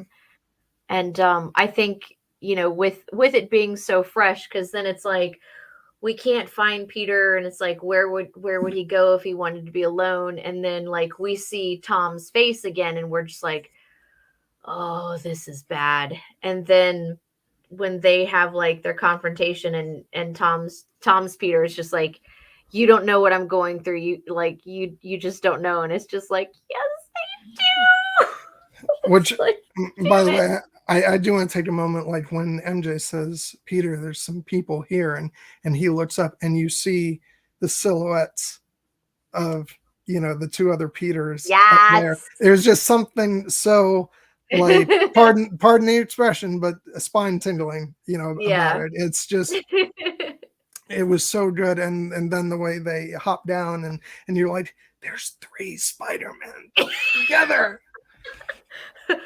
Oh my god. Oh my god. And yeah, when Toby's Peter starts, says, I lost my uncle Ben, and just talking about that, like, he says the night Ben died, and then, when Andrew talks about Gwen, and it just, yeah, it's so many intersecting, like, oh my gods, in one Yeah, moment, these because these really great acting moments yeah, too. And in every regard. and Yep. they're all so great, because that is a scene that is just chock full of grief, and Yes. all the actors are just bringing it so much. And I love the handoffs between Toby and Andrew, when when Tom Holland is saying, she said, with great power, and then Toby says, comes great responsibility. And he's like, how do you know that? He says, I think it's Andrew says, Uncle Ben said it, and then Toby says, the night he died. It's just like this, synchronizing between all the Peters, Yeah. of like, this is a shared experience. We all know what this is like, and it was just like, again, like 20 years of Spider-Man movies colliding into this overwhelming emotional tour de force. And yeah, it's just, and that's the thing, when I say that I loved this movie, I'm not being like, it's just like, oh yeah, I really loved it. Like, I loved this movie, like, with Yes. every fiber of my being. I don't think it's a perfect movie. There's some, things, that are perhaps, like, story-wise, that could use a little smoothing out, but like, on an emotional level and on a character level, and just what it evokes, like, it is such a great movie. And it's without a doubt, like, one of my favorite, like, superhero films of all time. And it was, definitely one of my top films of last year. And just, it's a beautiful piece of work. And yeah, Stephen, there are no perfect movies, except for Amadeus. But aside from that, but yeah, I was gonna mention Empire. Like, really? Empire isn't up there? yeah, we've all got the one where we're like, yeah, it's that. But yeah, it's like, this is the one that, like, if if I go forward, like being actually like emotionally interested in future, Marvel Studios films, like this is the reason, this movie, because this is the one that like made me feel like, emotionally it was bringing me in, and like I could open my heart to it. I couldn't sleep that night. It jarred me so much. But in a good way. Yeah. I struggled to sleep like that night because it was just so incredible. And again, it was just that moment of I cannot believe this is happening right now. And it was like, 3 straight hours of I can't believe this is happening. Even just, leaving the theater, still having this I can't believe this is happening moment. It was just it was a lot. It was a lot. I can't even. Yeah. I just remember, I don't remember if I had trouble sleeping that night, but I do remember me walking out of the theater with the widest, stupidest looking grin on my face. And you like because you didn't go see it immediately. You waited. I know Yeah, you were well, like you were I still as far as COVID, you were still trying to be very cautious. well, because the But numbers were very high, and it was spring, like spring, was it spring break or winter break, or I don't know. it was winter. Winter break, yeah. Mhm. Um, and so I was like, I'm not gonna go to the movies with a crowded theater. So basically, I muted like every possible word associated with this movie, on Twitter, and amazingly, I like, okay, like everybody knew what was going to happen. I just didn't want to know how it was going to happen. So miraculously, that worked. And when I finally went to go see it, I hadn't been spoiled by anything. So I had the experience that I wanted to have, and it was really worth the wait. Good. Yeah. That I know the day that whichever like following day I worked, like in the middle of the morning meeting, where we like, prep everybody. I stood up when they're like, "Does anybody have anything to add?" And I stood up and I was like, I make eye contact with everybody, and I was like, "You need to go see Spider-Man."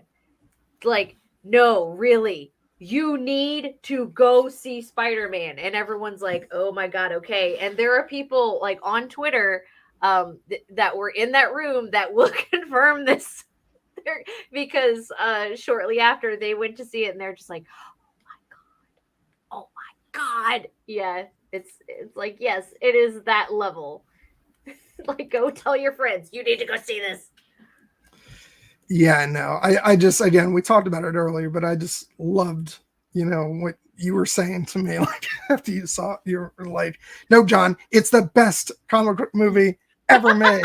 And I'm like, I'm sure it's I want to good. see. I'm sure it's good, but that's going overboard. And but and while it didn't, and while I don't know that I still don't know that it quite raises up to the level of like, better than everything. Like it is without a doubt like one of my top, superhero films of all time, and like it's a definite game changer for me. And more than that, like as I've been over, it's a celebration of everything that I've loved about Spider-Man, you know, for 2 decades. And yeah, it's beautiful. But Did yeah, the first exactly. It's Sam in the Raimi one? conversation. Yeah, did the Sam Raimi one come out? Was it like 2000 or 2002.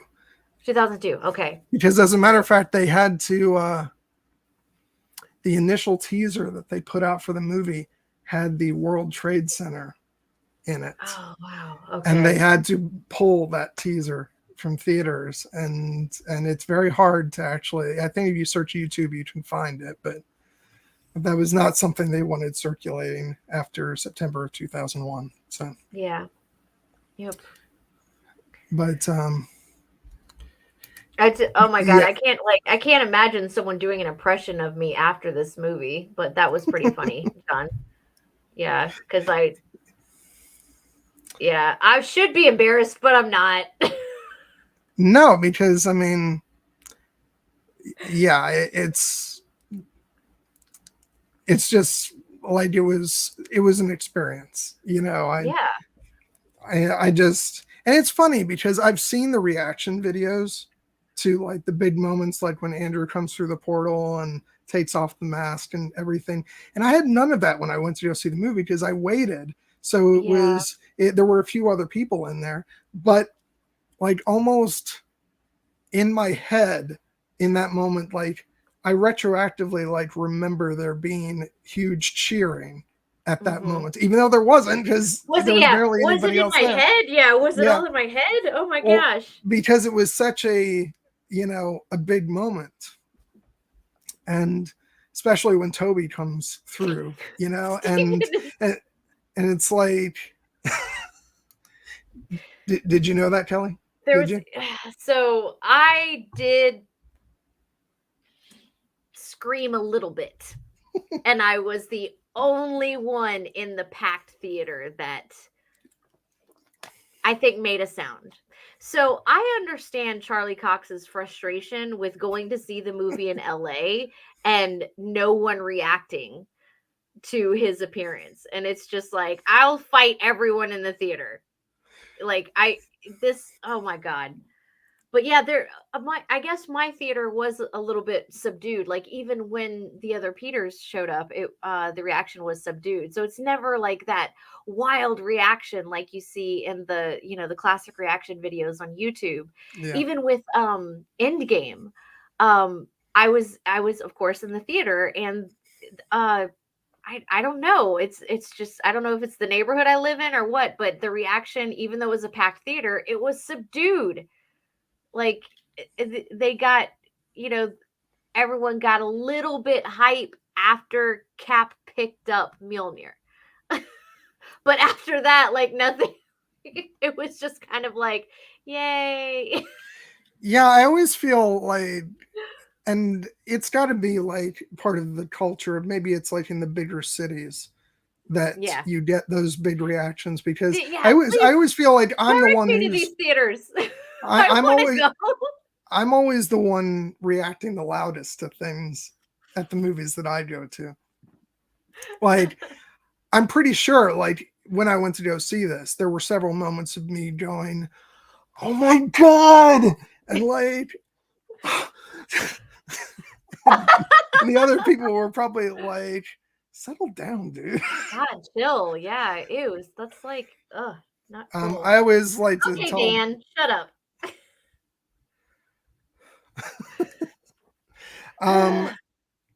I always I remember two moments of like theater, like loud theater reactions, which is unrelated to this movie or anything Marvel, but I just gotta share. The one was when I took one of my coworkers, actually two of my coworkers, but only one of them was responsible for the insanity that ensued. We went to go see the movie Signs, you know, with you know, the M. Night Shyamalan movie. Oh my God! I think I know the moment. Yeah, and my friend, like, he has the most inappropriate, loudest cackle you have ever heard.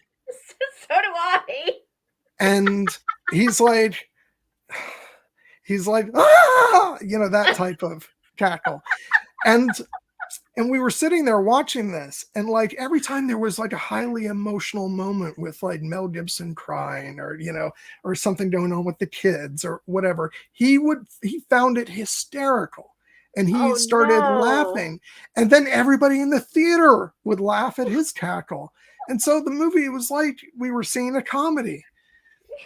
And like that is like the most involved, you know, theater showing I've ever been at. And thank God I had seen the movie before that, and I had just gone for a second time with them, because that would have ruined it for me. But the other time was when I went with my mom to go see Sweeney Todd. The movie ends with that gruesome ending, so bloody.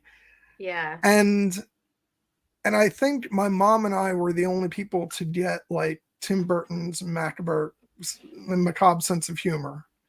And so the credits roll, and her and I just start cracking up and laughing. And the other people in the theater are so shocked. And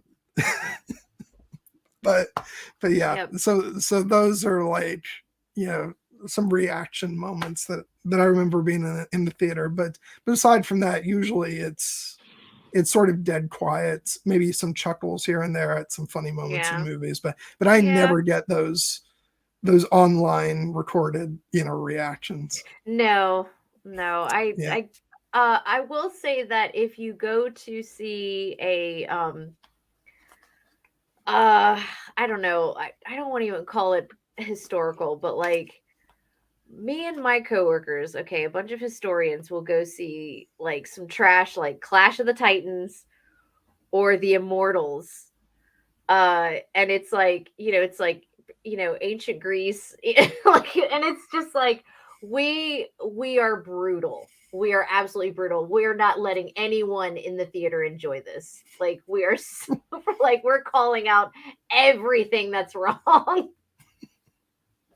And I have one coworker, James. He specifically, if there's during these films, if there's an emotional scene, he will like try to audibly sound like he's crying, but of course he's not. And he'll be like, and it's just like, please stop. Like we're gonna get kicked out. It's really bad. But it just kind of points out the kind of level of ridiculousness in those movies. But yeah, that's just the the desperate historians where we're just like boo. We're gonna go see stupidity on screen and we know it. But yeah, so even though like there weren't that many people in the theater, I very much was just you know, feeling that energy regardless, because it was just all these wonderful moments that were making, you know, me gasp with excitement. And Yeah. um but yeah, trying to think of some moments that, like, you know, we haven't covered. I know that there were some moments. It's funny, the behind the scenes work that goes into this, and I assume a lot of this probably had to do because of what was going on with the pandemic. COVID. Yeah. Yeah, because like when both Sandman and I want to just call him the Lizard. Is that what he's called? Oh, uh, yeah, I can't Connors. remember.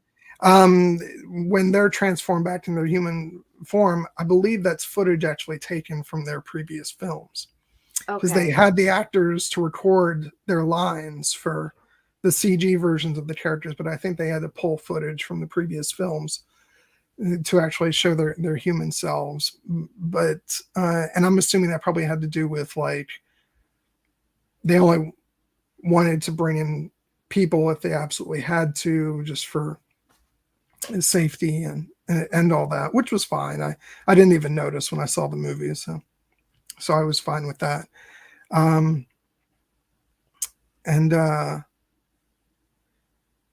yeah, no, and talking more just about the three Peters, you know, again, that pre-battle scene when they're talking, and you know, and the conversation once again goes to the web shooters, and and it's like, so you just make your own web inside of you. Like, I'd rather not talk about this. And Tom Holland's like, so does it just come out of your wrists, or does it come out of other places? It's like, just the wrist. I like And the back cracking scene. Have you seen the yes, extra where like Andrew just kind of comes up behind Toby and just kind of like just lovingly just kind of like, just because it's like so Andrew. Like Toby's just like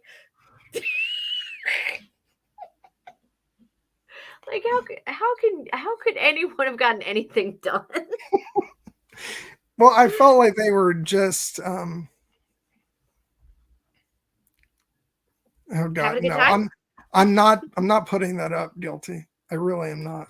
um But no, it was so great because it was just a bunch of moments like you just figure that, if the actors were really the characters, like this is the goofy banter they would have been having between Yep. scenes, and it was Yep. just beautiful. I love when Toby is giving Andrew the pep talk, and he's like, You're amazing. listen, you are amazing. Say Yeah. it. You are amazing. He's like, no, Yep. I needed to hear that. Yeah. It's great. Yeah. And yeah, it was just so good. At this point, I could just run through the scenes and just recite the dialogue because everything was so much fun. But So when I was watching some of the extras when it came to when they were talking about fight choreography and stunt work, of course I'd known that most of the actors, especially when it comes to Tom Holland and in this case Willem Dafoe, doing a lot of their own stunts. They're when they were talking about the importance of the battle, the fight on the shield between Tom's Peter and Green Goblin. Um, the fighting they were doing was like it was just so great and so emotional, but it was just like Toby coming up and stopping him. But it was a lot of the clips that I saw, it was just um he was like he's just punching him. It wasn't him grabbing like the hover glider or whatever and like he's about to come down on him like what we see on the film. So, and I think there was a lot of comments about how Tom, had a lot of ideas and input. And I think it was the director that was just like, yeah, I'm pretty sure like Tom's going to be a director one day. So I'm excited to see that happen. yeah, oh god, but that scene too, just the way, like, and again, this is what I was talking about earlier with the importance now that Norman has, Green Goblin has as a character on the entire, franchise, from being in the first film to now that this impact way he, you know, say nothing what you mentioned about the fact of, the impact that he's now had on literally blowing apart the multiverse, but just on Peter's journey and in that moment as he's goading him on to, to lash out, and then the way that Toby comes up and stops him, and that he's the one that stops him from killing Norman in that moment. Yeah. It's so Yeah. good. When, and he's like, when he's goading him, like, he's talking about, like, specifically, he's talking about May. And I'm just like, I don't know if I'd be able to stop either. Like Yeah. and you knew that moment of rage was coming out of Tom's, Peter. It's oh my god, I should not say something Tom's Peter. Oh my god. That sounds anyways, moving on. Coming out of Tom Holland's Spider-Man, the rage over May's loss. Anyway, moving on. Okay, moving past that. And then I also like the part where, and obviously they got me. I thought, oh no, Toby's, Spider-Man is gonna I die would in, have like in this moment, and I was ready to just like, no, can't do that, no, no, and then but then he's like, no, it's all right, I've been stabbed before. I'm good. I'm good. It's okay. I'm just bleeding out. You're in so much pain, aren't you? Yeah, I am.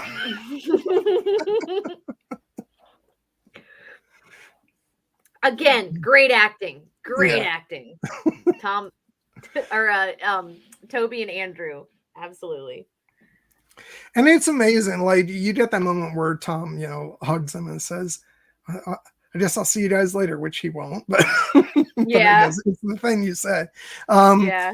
But it's so great that these guys were able to like establish such amazing like chemistry right off the bat, because they're together for like 45, 50 minutes on screen. It's pretty much like the last third of the movie. Okay. And like we just like they feel like brothers on screen, and and just the acting that they do off of each other, it's fantastic. So they did a wonderful job, because realistically this movie could have been a bit of a mess, but Yeah. Oh, but yeah. but they grounded it so well. And again, like, what makes it work is the fact that, like, you got both Toby and Andrew coming into this, but they didn't take the spotlight away from Tom. Right. It just had an impact on his story, but it didn't overtake it. It was like they were there in support, but also for those of us who were fans of those films, it didn't feel like we were getting shortchanged either. I think You know, it still felt like a part of all a part of the story, even though it was the Tom Holland. It was it was a part of the story that had to be told with yeah, those other Spider-Mans. yeah, it's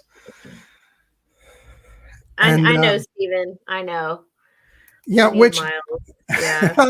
honestly, like, I'm looking forward to the day where they just, can you imagine integrating, like, and they're saying like live action, you know, um, versions of like Into the Spider-Verse, just integrate the Yeah. animated like give us a whole Who Framed Roger Rabbit version. No problem. No problem.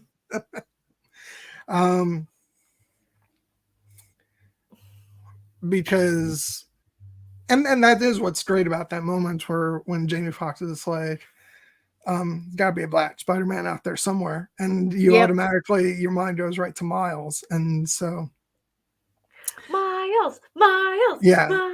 so it'll Yeah. be really interesting to see how they integrate that. And I do wonder if their intention is, what their intention is with the Spider-Verse movies. Do they consider that part of like the larger multiverse established in the MCU as well, or is it just two different Spider-Man franchises?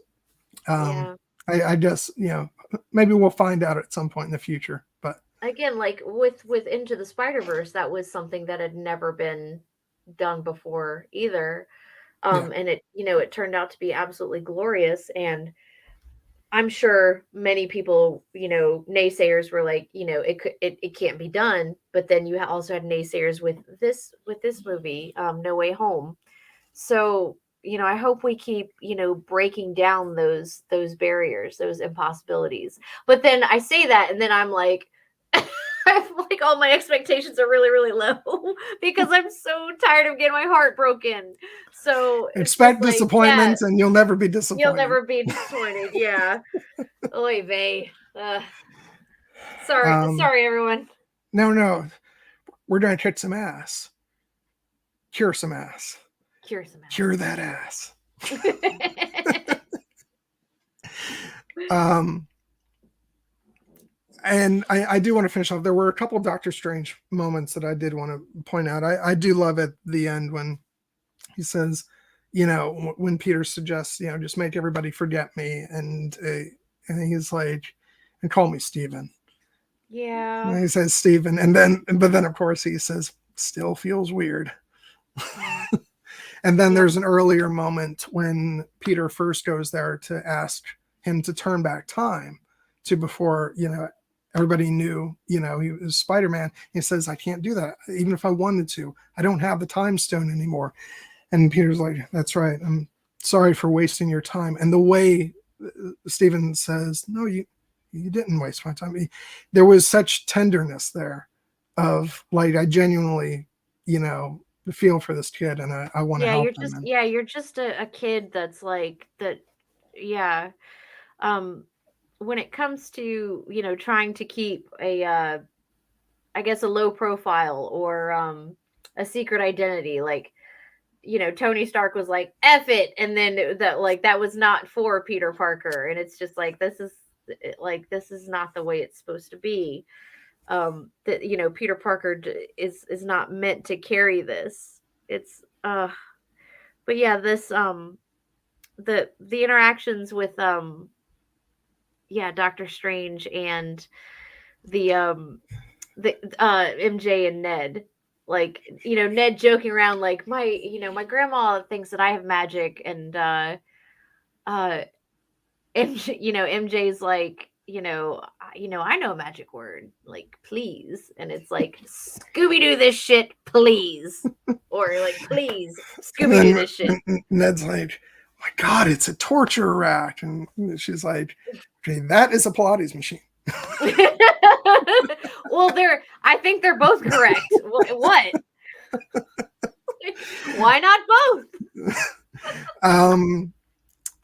Yeah, and then of course we did a little bit of Wong too in the beginning, which was great, where he's like, no, Strange, that spell is too dangerous. And he's like, we've used it for less. You remember the party at the full moon ritual, or with the full and moon? he's like, no. He's like, exactly. Exactly. And he's just like, all right, just leave me out of it. Yeah. Do you know how many supervisors I've had that have been like Wong? But then I love there's a moment later when Strange is like, we have to fix this before, there's a major, universe ending event or worse, Wong finds out. Yeah. Yeah. Priorities. It's like that Hermione moment. Yeah. You're going to get us all killed. Oh, worse, expelled. Oh God. Yeah. But yeah, so, and this, I'll tell you, as far as like moving forward, this movie has done the trick. Instead of like, they have the mid-credit sequence with Eddie Brock, and then instead of an end credit sequence at the end, they had a teaser for the next Doctor Strange movie that's coming out next month, and it worked. I'm like in for that one because it's continuing on, with the multiverse and hopefully a certain, section of the Marvel universe that we both want to see. Way better than the oh God, it was the Hawkeye post credit scene at the end. The damn musical. Oh yeah. Which, by the way, all right, Daredevil talk again. Like, I keep going on my head, like, why did they choose Hawkeye to bring in Kingpin? Because it's like, this happy, light, Christmas themed series. We're gonna bring in the guy who, in the last time you saw him, was bashing heads in the door, and yeah. Sorry, Kate. Sorry. But yeah, so I'm interested, like, in the way they ended that series. Made you think, well, there's the end of that character, but I highly doubt that. No, I hope, it is possible with Moon Knight. Who knows where this is gonna go. I'm looking forward to how Moon Knight is going to end and flow into Multiverse of Madness. I'm hoping we get, like some House of M and like, Secret Invasion, Illuminati type stuff. Which is why, like, and I've, in my Marvel Unlimited app, I've queued up the Illuminati issues. I'm gonna make sure I go ahead and finish up House of M, so that I've done all, the reading that I definitely feel is required going into this, this movie. But yeah, God, I just really hope they're not psyching us out again. Yeah, I know. But I agree, Steven. I agree with that statement. As far as Moon Knight. Yeah, I haven't gotten to watch it yet, but it's good. That's it's good. I'm enjoying it. It's a little thirsty. I'm just saying. It's something that none of us in Here Be Dragons know about at all. Nope. No, no, no, no channels dedicated to that at all. no. But anyway, so yeah. Bottom line, if I haven't made it clear already, I absolutely loved this movie, and I think you did too, Kelly. So Hmm. I think we're That's the thumbs up. impression I got. Yes, and I hope I gave that impression as well. Um.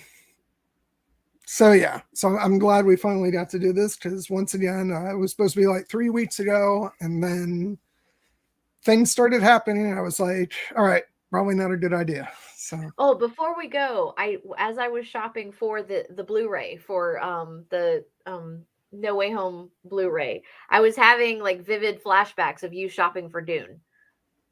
I'm like, and I'm just like, oh my gosh, oh my god, that like was I'm so just gonna. funny because you were just like, what are you doing? Because I was going through like each copy of Dune to get the one with the most pristine slipcover, and you were just like, are you?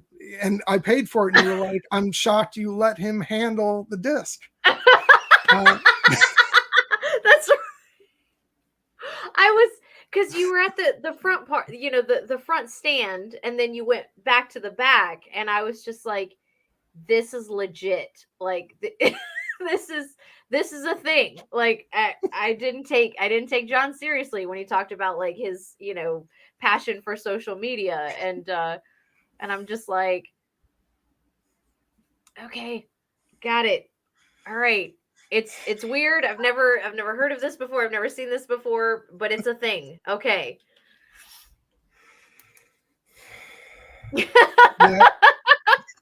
Well, Stephen, I was worried. Like John didn't start to concern me too much, but I was a little worried that we weren't going to get back in time to play D&D. So I was like, after he had gone to the next stack, like John didn't mention possibly going to another Best Buy in Dallas or anything like that. So I was like, all right, he'll pick one or two. I wouldn't have done that Whatever. with because you had taken me there, but I will not sit here and say that I have not given up and gone to another Best Buy. Hopefully. It's happened. Mm-hmm. Just saying. But which actually this reminds me. So did you buy Spider-Man though? Yeah, of course. Okay, good. Yep. So this is something that I almost forgot about.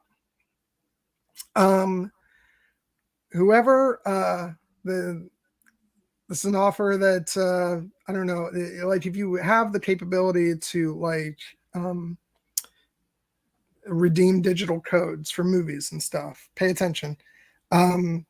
Because I have right here a digital copy of Spider-Man No Way Home, which came with my 4K purchase, which I actually do not need because I couldn't control myself from buying it when it came out on digital like 3 weeks ahead of time. But if anybody is interested in this, go ahead, send me a message either on Twitter at John Webster Film or in the Slack, since most of you are in the Slack. If you want this, it's yours. First person to send me a message gets it. Get on it, kids. But, yeah. So yeah. Thank you so much, Kelly, for coming on to talk about this. Thank you for having me. Yeah, no problem. It was a blast, and it's been all the more fun because I've been getting into comic shenanigans for the past couple of weeks, and that is what it is. Comic shenanigans. Yep. But yeah. Question: after you finish Daredevil season 2, what were you planning on watching? I think the next one is Luke Cage, if I'm not mistaken. That's good. I didn't know if you wanted to go with like the first season of Luke Cage, or if you were like really into Jessica Jones and wanted to start season 2. Well, no, I've already like compiled a list of the order in which they aired, so I'm going that way. All right, sweet. Yeah. So, yeah. Once again, just saying in case you missed what I just said, I have a digital copy code for Spider-Man No Way Home. Message me for it on Twitter or on Slack, and first one send me a message, it's yours. next week we're off for Ice and Fire Con, but the week after that, Nessie will be back and we'll be talking about What We Do in the Shadows, season 3. You got anything you want to say to the people before we sign off, Kelly? I'll see you all in 4 days. Yeah, you will. Thank